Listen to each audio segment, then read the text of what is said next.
So what's up? Magandang hapon sa inyong lahat mga kamanok. Once again, this is Linyada ng Mamay. So simulan ulit natin ang pagsagot sa mga katanungan ng ating mga subscribers na nagtatanong. So hangad ko po na matuto, mabigyan natin ng kasagutan ng inyong mga bawat katanungan. Okay? So mga kamanok, kita nyo naman, napakarami ng katanungan nating sasagutin and hopefully mag-enjoy po kayo.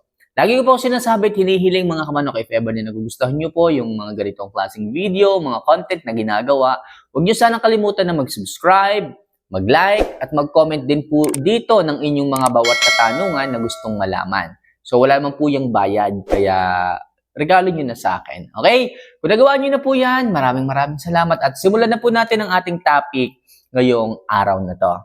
So, ang unang katanungan ay galing kay Edwin Binar. Ayan, so mega shout out Edwin Binar. So, ito yung katanungan mo. Boss Mamay, pwede po bang pagsabayin ang Jackie Oats? Tapos yung painom ay Progen Z. Sana po masagot. Thanks po. Okay? So, Jackie Oats at Progen Z ang painom. Pwede po mga kamanok. Kasi po, unahin natin si Jackie Oats. Si Jackie Oats po ay pandagdag sa amino acid na kailangan ng katawan ng manok. Pag marami po ang amino acid na naibibigay ng pagkain, naibibigay ng suplemento sa sistema ng manok, mas bumubulto po ang pangangatawan nito. Okay? So, si amino acid po ang pagkain ng muscle ng ating mga manok. Kaya mapapansin po ninyo, nawawala ang taba, nagbibuild ng pangangatawan. Yan po ang ginagampanan ni amino acid na mayaman po kay Jackie Oats, especially kay fermented Jackie Oats. Okay? Si Progen C naman mga kamanok, yan naman po ay suplemento na po pwedeng ihalo sa pagkain, pwedeng ihalo sa tubig. So kahit ano po mga kamanok, yan po ay nagbibigay ng electrolytes upang hindi po ma-dehydrate ang katawan ng ating mga alaga para po hindi sila agad hingalin, hindi agad sila ma-stress, hindi agad sila mapagod. Okay? So yun po ang ginagampanan ng Progen C sa katawan ng ating mga manok. Ina-hydrate po nito ang katawan ng ating mga alaga. In overall, po pwede nyo pong pagsabayin yan.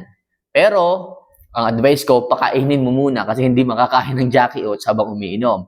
Pwede pong magkasunod habang kumakain, right after na kumain, matapos yung pagkain, saka nyo po painumin ng Progen C. Makakatulong po, goods na goods po yun mga kamanok. Okay? So, Edwin Binar, sana po ay makatulong. Alright? So, next question galing kay Michael Sadicon. Idol, ano ang gagawin kapag naglalambingan ang mga sisiw? 3 weeks old pa lang, okay, hindi pa nakahiwalay sa inahin, nag-aalala ako. Okay? So, sa mga sisiw na naglalambingan, 3 weeks old pa lamang kasama pang inahin, ano ang dapat gawin? Kailangan dyan mga kamanok, medyo maluwag ang brooder po ninyo. Kasi pag naboboring po ang mga yan, kahit may inahin pang kasama, naglalambingan na po kaagad. Pero imagine po ninyo yung mga naka-ranging o mga naka-ranges na mga sisiw. Especially kung kasama ng mga inahin, wala sa kanila ang naglalambingan. Dahil lang po yan sa place, sa lugar. Pag po masyadong makipot, masigip ang inyong mga brooder, ganun po talaga ang nangyayari. Especially kung wala masyado o nauubusan ka ng source of water, inumin, ganun po talaga. Pag nauhaw po sila, medyo nagiinit ang kanilang mga ulo, so yun po, naglalambingan po sila. Kaya iniiwasan po natin na masyadong masikip, ilipat po natin ng maluwag na brooder o kaya naman, ibaba nyo po sa lupa, ilagay nyo po sa tipi, or record nyo po yung inyong mga inahin, hindi naman po alis yung mga sisiw. So, ganun po yung maganda. And make sure, bago po kayo maglagay ng mga sisiw sa lupa, na ibibigay nyo po yung mga bakuna na kailangan po nila para po kung anumang sakit ang lumapit sa kanila, hindi po nila ito maa-adapt. Okay? So, yun po ang dapat gawin. Luwagan ang brooder o kaya naman i-cord ang inahin para yung mga sisiw nakakagala. Sa halip na po sila ay mag-focus sa kanilang mga kapatid, doon po sila nakafocus sa wild environment na kung saan doon po sila magiging masaya. Okay? So, Michael, sana makatulong. Next, galing kay Philip Portines. Ayan. So, idol, tanong lang po, bakit kaya ang mga stag ko ay paling ang pitso? Ano kaya ang dahilan? Ano kaya ang dahilan? Sana matulungan mo ko, idol. Okay? So, may nagsasabi po, pag maaga po nating nailagay sa TP, doon po nagkakaroon ng problema. Kasi po medyo malambot pa po kasi yung kanilang pitso.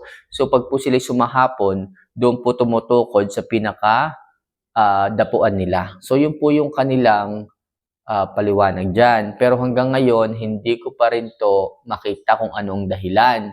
So, mas pinaniniwalaan ko pa rin dahilan is ito po ay namamana or nadidevelop po talaga inborn. Okay? Pero pagdating doon sa hapunan, para sa akin, hindi po yun ang mismong dahilan. Pero kung gusto niyo namang iwasan niyo na rin po muna siguro. Hayaan niyo muna silang yumupyup sa brooder or sa ranging. Pero yung iba naman, napapansin ko, pag humahapon naman sila, hindi mo nagkakaproblema eh. Possible talaga na namamana po ito or something na katangian po talaga to na hindi natin maiiwasan. Okay? So, yun lang po muna siguro maisasagot ko dyan. Kasi hanggang ngayon, hindi pa rin malino kung saan nangyayari, saan nakukuha ng mga baby stag natin yan. Okay? So, next.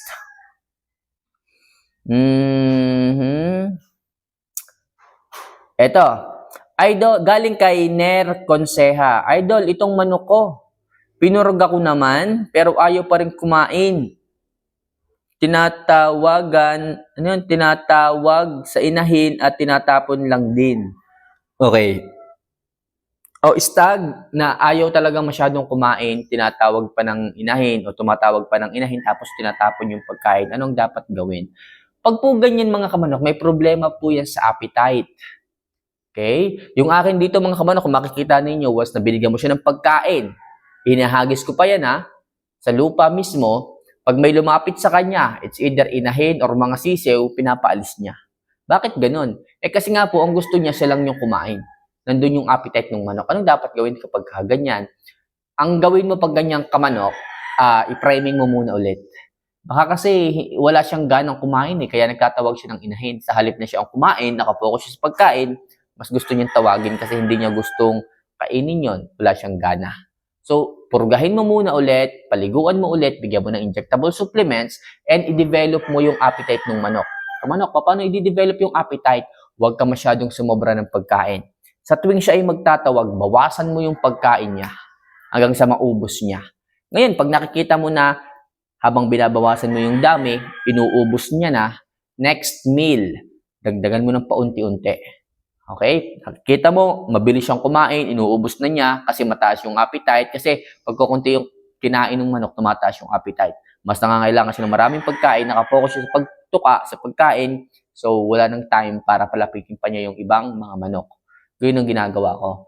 Kung nagtatawag siya ng manok, ayaw niyang kumain, tutuka lang siya ng ilang tuka, tawag ng iba, tawagin yung manok, alisin mo yung pagkain. Hayaan mo siyang tumaas ang appetite, hayaan mo siyang pansamantalang magutom. Next meal, lagyan mo ng konti lang. Hayaan mong kainin niya. Sigurado ako kakainin niya. Halimbawa, 10 grams lang. Sigurado ako kakainin niya ng mabilis. Kasi gutom na gutom yung manok. Hindi mo pinakain ng umaga Then next meal ulit. Kung nakita mo, mabilis na siyang kumain. Dagdagan mo ng pakonti-konti. Hanggang sa maubos na niya, hanggang sa mabilis na siyang kumain, mabilis na siyang umubos. Hanggang sa maalis na yung kanyang habit na tumatawag pa ng ibang mga inahin. Okay? So, sana makatulong tayo dyan. So next, galing kay Cora Rago. Ayan, so mega shoutout sa iyo, Idol. Ito yung katanungan mo. Idol, morning or noon time ka ba nagbibigay ng patoka sa 1 day, 1 feed method? Okay? So ako po ay sa hapon. Okay? Tatanong yung iba, bakit sa hapon ka nagbibigay? Kasi po mga kamanok, dahil po tayo sa hapon nagbibigay, kasi po tuwing hapon po madalas tayo ay namamasyal. Tuwing hapon po nagaganap yung pamamasyal natin. Kaya po, pagdating dapat ng hapon, bago siya ma-empty, tayo po ay nakapamasyal na. Okay, ganun po ang aking sistema mga kamanok. Sa mga hindi pa makakaintindi ng aking paliwanag ngayon, subukan nyo pong panoorin ng paulit-ulit yung aking sinabi, maintindihan nyo po kung bakit po hapon ako nagbibigay ng 1 day, 1 eat. Okay? So ako po ay alas 3 ng hapon hanggang alas 4 ng hapon. Para sigurado ako na bago tayo makapamasyal, tapos na yung pamamasyal natin bago po natin sila bibigyan ng pagkain. Alright? So, near empty yung manok, sickle dropping yung manok, saka pa tayo mamamasyal. Goods na goods po yun. Okay? So, next question. Galing kay Kalip Kasi. Ayan, so last question muna tayo. Idol, ano po ang benefits ng Hyper B12 kaysa sa ibang B12 injectables? Okay? So, Hyper B12, ito po ay nagbibigay ng mas mataas na, paano ko ba sasabihin do? Mas mataas na vitamina kumpara doon sa ibang mga B12 supplements. Kasi ito pong Hyper B12 is pang tao po ito. Okay? So, sa tamang dami po na may bibigay natin sa ating mga alaga, makukuha po nila ang magandang benepisyo ng Hyper B12. So, mas maganda po ang production ng red blood cells sa sistema ng manok. Makikita nyo po yung talagang pula ng mukha. So, sign po yun ng healthiness. At yung magandang absorption ng nutrients sa katawan, yung gana sa pagkain ng manok, nandun din po. Kaya po, mas maganda para sa akin yung Hyper B12 na ibigay sa ating mga alagang mga manok. Okay? May gusto pa sana akong ipaliwanag kaso hindi ko ipaliwanag ng maayos kasi medyo malalim po. Alright? So, yun lang muna sa ngayon ng ating mga katanungan na sasagutin and hopefully mga kamanok makatulong po ito sa inyong mga sistema ng pagmamanukan. And sa mga gusto pa niyong magtanong, huwag niyo sanang kakalimutan na ilagay niyo sa comment section para makita ko po at mabasa at magawa ko po ng content next video. And request ko po sa inyo yung subscribe, yung like, okay, huwag niyo rin pong kalilimutan. So, paano mga kamanok? Mahal ko po kayo. See you for our next vlog. Paalam.